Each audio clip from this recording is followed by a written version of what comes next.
तो आज हमारे साथ हैं डॉक्टर नीता शर्मा जो कि स्किन हेयर लेज़र के मैनेजिंग डायरेक्टर हैं। इनका शर्मा स्किन हेयर क्लिनिक भी है। हम इनसे जानना चाहेंगे कि अ, जो लेज़र और स्किन की जो डिसीज़ होते हैं किस प्रकार होते हैं और किस प्रकार का रिलीफ आप मरीज को देते हो इस आपके क्लिनिक में। हेयर लेज़र और स्किन का क्लिनिक है मेरा। उसमें से लेज़र के लगभग सभी टाइप के लेज़र मेरे पास है और कई डिसीज़ ऐसे हैं जिसमें लेज़र ट्रीटमेंट देने के बाद मेडिसिनल ट्रीटमेंट लेने की ज़रूरत नहीं पड़ती है और कुछ ट्रीटमेंट्स ऐसे हैं जो medicinal treatment plus laser treatment supportive लेना पड़ता है।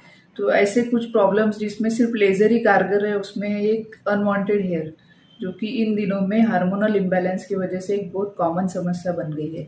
हम लोग पहले हमारे बचपन में देखा करते थे कि ये यहाँ पे चेहरे पे बाल आने वाली महिलाएं 1,000 या 10,000 में एक हाथ दिखाई पड़ती थी और बड़ी शर्मिंदगी से अपना समय वो लाइफ भर वो उसको छुपाते हुए ही रखती थी, उनके पास कोई ऑप्शन नहीं था।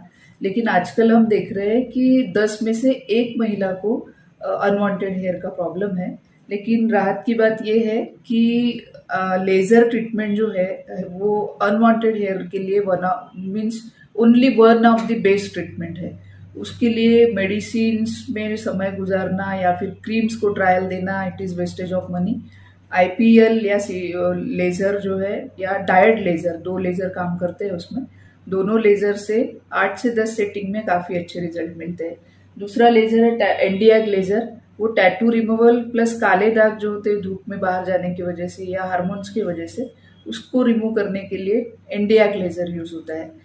टैटू बहुत लाइटली बनवा लेते हैं बच्चे, यंग एज में जाके किसी दोस्त के साथ जाके बनवा लिया या किसी का नाम लिख लिया। लेकिन जब निकालने की बारी आती है, कई बार उनको प्रोफेशनल इसमें ज़रूरी होता है, कोई जॉब का इंटरव्यू देना होता है या और कई चीज़ें हैं, तो उस समय हम लोग एंडियाग लेज़र से 8 से 10 सेटिंग में टैटू को रिमूव करते हैं।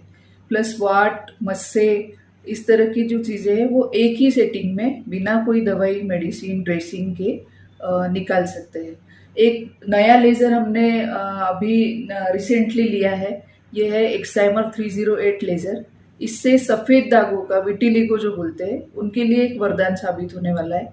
क्योंकि जब हमारे पास पर्याप्त समय नहीं है कि उस विटिलिगो की ट्रीटमेंट को हम वेट करें 2 साल, 3 साल, 4 साल, पता नहीं कितना, डेफिनेट नहीं बता सकते, क्योंकि वो डिसीज ही ऐसा है कि अनप्रेडिक्टेबल है।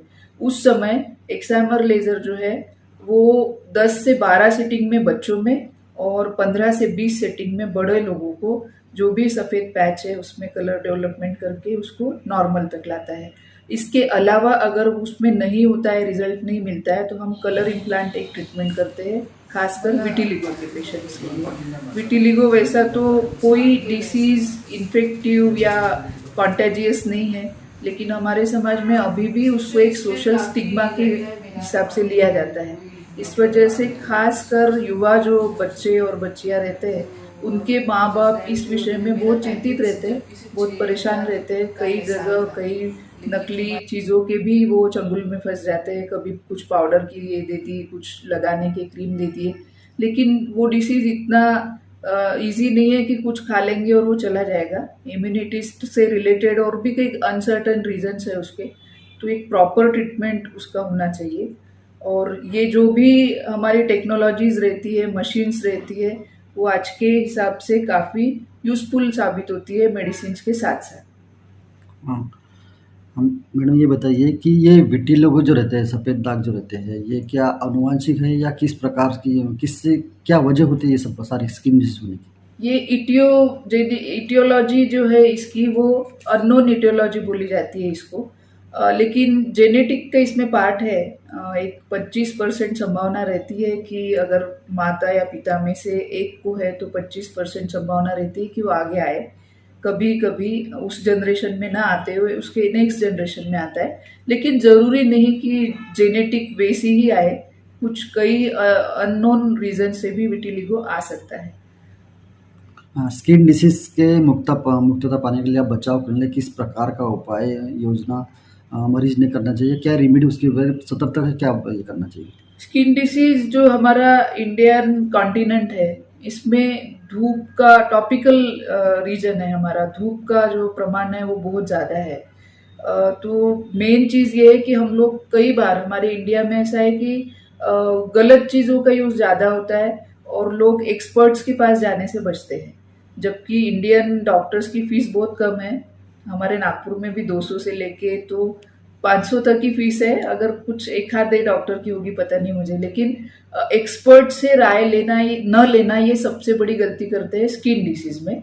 दूसरी बात ये करते हैं जो नहीं लगाना है क्रीम्स, एडवर्टाइज देख के, यूट्यूब पे देख के, इन सब चीज़ों का एप्लीकेशन अपने यहाँ बहुत है। होम रेमेडीज जो उनको लगता है कि बस कर रहे हैं, लेकिन वो जो सुझाव होते हैं यूट्यूब के हो, पेपर के हो, गूगल के हो, वो एक मास के लिए होते हैं, वो करोड़ों लोगों के लिए एक जनरल ये होता है, सुझाव दिया होता है। वो ज़रूरी नहीं है कि आपकी स्किन को सूट करेगा। इसलिए गूगल और यूट्यूब से बचें। किसी भी तरह का ट्राई फेस पे ना करें, क्योंकि चेहरे की जो स्किन है वो बहुत प्रीशियस है, आपका चेहरा बहुत प्रीशियस है। उसको प्रयोगशाला मत बनाइए। जब भी कोई तकलीफ है, जब भी कोई डिसीज है, तकलीफ है, आपको पास ही के जो भी आपके स्किन के स्पेशलिस्ट है, डॉक्टर है, उनको जाइए, उनका अपॉइंटमेंट लेके और उनको उनकी सलाह के अनुसार आगे की चीज़ें करिए। बाकी बचाव में मैं इतना ही बोलूँगी कि पानी का प्रमाण अच्छा रखिए, सलाद रखिए खाने में, और धूप से बचाव करना ज़रूरी है, क्योंकि धूप के ज़्यादा होने से कई सारे प्रॉब्लम्स आते हैं इंडिया में स्पेशली। पोस्ट कोविड के बाद हेयर लॉस का जो समस्या है वो बहुत ज़्यादा सामने आ रही है, तो उसके लिए आपके पास में क्या इलाज है, किस प्रकार का उसके गाइडलाइन हैं? कोविड के इसमें दो बातें हुई। एक बात ये हुई कि कोविड का जिसको हुआ, पॉजिटिव हुए और जिनको ट्रीटमेंट लेनी पड़ी, कई लाइफ सेविंग ड्रग्स थे जो उस समय ज़रूरी थे उनकी ज़िंदगी बचाने के लिए, स्टेरॉइड्स लेने पड़े उनको। उसके साइड इफ़ेक्ट बोल के एक चीज़ हुआ जो इम्पैक्ट हुआ हेयर पे। सेकंड ये हुआ कि बॉडी पे वो एक्सट्रीम अटैक था। वो एक रीज़न था। प्लस जिनको कोविड नहीं हुआ वो भी कंटिन्यू अंडर स्ट्रेस थे कि हम पता नहीं हम कब इन्फेक्टेड हो जाएंगे, क्या करें क्या ना करें। तो एक स्ट्रेस बहुत बड़ा फैक्टर था। जो वर्किंग पीपल थे उन पे भी काफ़ी स्ट्रेस था। वर्किंग जो उनके हैबिट्स थे वो अचानक से चेंज हुए थे। जो ऑफिस में जाके काम करते थे खुशनुमा माहौल में, वो उसके जगह उनको एक कंप्यूटर के साथ में घर पे से पूरा कंटिन्यू काम करना पड़ा। कई बार हमारे बताते हैं पेशेंट्स की 12-12 घंटे उनको लगातार बैठना पड़ा और काम करना पड़ा। तो ये एक बहुत रीज़न था। ट्रीटमेंट्स में काफ़ी लाइफ सेविंग ड्रग्स ने काफ़ी हेयर और स्किन दोनों पे भी, लेकिन हेयर पे काफ़ी इम्पैक्ट किया। इनफैक्ट उन दिनों में स्किन ओपीडी बदल के हेयर ओपीडी हो गई ऐसा मुझे लगने लगा था।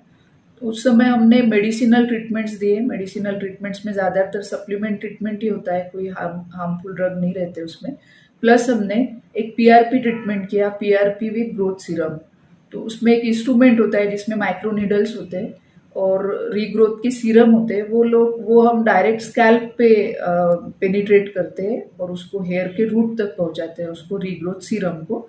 और उसकी वजह से हेयर का रीग्रोथ हुआ और बहुत अच्छे रिजल्ट्स मिले इस दरमियान हमको, और काफ़ी लोगों का अच्छे रिजल्ट मिलके और वापस उनके बाल जो गए हुए थे वो वापस ला सके हम। क्या संदेश रहेंगे इस माध्यम से आप? इस माध्यम से, आपके चैनल्स के माध्यम से यही बताना चाहती हूँ मेरी प्रैक्टिस जो है वो ज़्यादातर स्किन के इम्प्रूवमेंट में है। इम्प्रूवमेंट के लिए पेशेंट आते हैं कि दाग हो गए हैं उसकी इम्प्रूवमेंट, वाइट दाग है उसको अच्छा करना है, काले दाग है उसको अच्छा करना है। तो जो लुक वाइज जो उनको इम्प्रूवमेंट चाहिए, क्योंकि हम लोग कितना भी बोले बट एक अच्छा दिखना सबकी चाहत होती है और सभी लोग चाहते हैं कि एक प्रेजेंटेबल उनका ये हो, अपीयरेंस हो, उससे कॉन्फिडेंस भी बढ़ता है। लेकिन ये करने के लिए आप स्किन डॉक्टर की सलाह लीजिए और अपने आप पे कोई प्रयोग मत करिए। यूट्यूब पे देख के बिल्कुल भी नहीं। वो चीज़ें पता नहीं, वो हर कॉन्टिनेंट के लिए, हर प्रदेश के लिए, हर मौसम के लिए, हर व्यक्ति के लिए हमारी ट्रीटमेंट अलग होती है। तो आपको करोड़ों लोगों को के ट्रीटमेंट को फॉलो नहीं करना है, आपको आपकी स्किन के लिए ट्रीटमेंट लेनी है। तो एक्सपर्ट के पास जाइए और एक्सपर्ट की सलाह से ही आपके स्किन को ये करिए। ऐसे कई उदाहरण हैं जिन्होंने अपनी स्किन को परमानेंटली डैमेज कर लिया है ये सब करके। तो कृपया मेरी एक ही रिक्वेस्ट है कि प्रयोगशाला न बनाइए आपकी स्किन को, एक्सपर्ट के पास जाइए। आज के दुनिया में, आज के ज़माने में ऐसा कोई स्किन डिसीज़ नहीं है जिसका उपाय नहीं है, और ऐसा कोई स्किन डिसीज़ नहीं है जिसको महीनों में हम लोग रिजल्ट नहीं दे सकते। 3 से 6 महीने में ऐसे डिसीज़ है 99% जो अच्छे हो जाते हैं। तो डॉक्टर्स की सलाह से ही स्किन का केयर करिए। छोटी-मोटी जो चीज़ें प्रिवेंटिव चीज़ें हैं, जैसे बाहर जाते समय धूप से बचाव है, कैप पहनना है, स्कार्फ पहन के जाना है, सनस्क्रीन लगाना है, आपकी स्किन के अनुरूप भी आपको कॉस्मेटिक या फेस वॉश यूज़ करना है, ये आप कर सकते हैं फॉलो किस डॉक्टर की सलाह से। लेकिन अगर कोई डिसीज़ होता है तो डेफ़िनेटली आपको स्किन स्पेशलिस्ट के पास जाके ही ट्रीटमेंट करनी चाहिए। ब्लड बैंक आ गए, अभी सीमेंट बैंक भी आ गई और उसके बाद मिल्क बैंक भी आ गया, अभी स्किन बैंक का भी प्रोविज़न है, अभी क्या कहना चाहेंगे इस पर? अभी इंडिया में तो काफ़ी बहुत प्रीमैच्योर है इस पे बोलना, लेकिन डेफिनेटली आएगा। स्किन ग्राफ्टिंग तो आ चुका है, स्किन ग्राफ्टिंग आ चुका है, मेलानिन ग्राफ्टिंग आ चुका है। तो काफ़ी ऐसी कंडीशंस जो डे टू डे लाइफ में हमको परेशान करती है, जैसे विटिलिगो में भी, विटिलिगो में मेलानिन ग्राफ्टिंग होता है। जो स्किन का कलर चाहिए आपको सफ़ेद की जगह, उसकी जगह मेलानिन को ग्राफ्ट कर सकते हैं। स्किन ग्राफ्टिंग होता है, स्कार मैनेजमेंट होता है, स्कार रिजुवेनेशन होता है। तो ऐसा तो नहीं बोल सकते कि स्किन में नहीं होता है, बट बैंक का कंसेप्ट अभी प्रीमैच्योर है।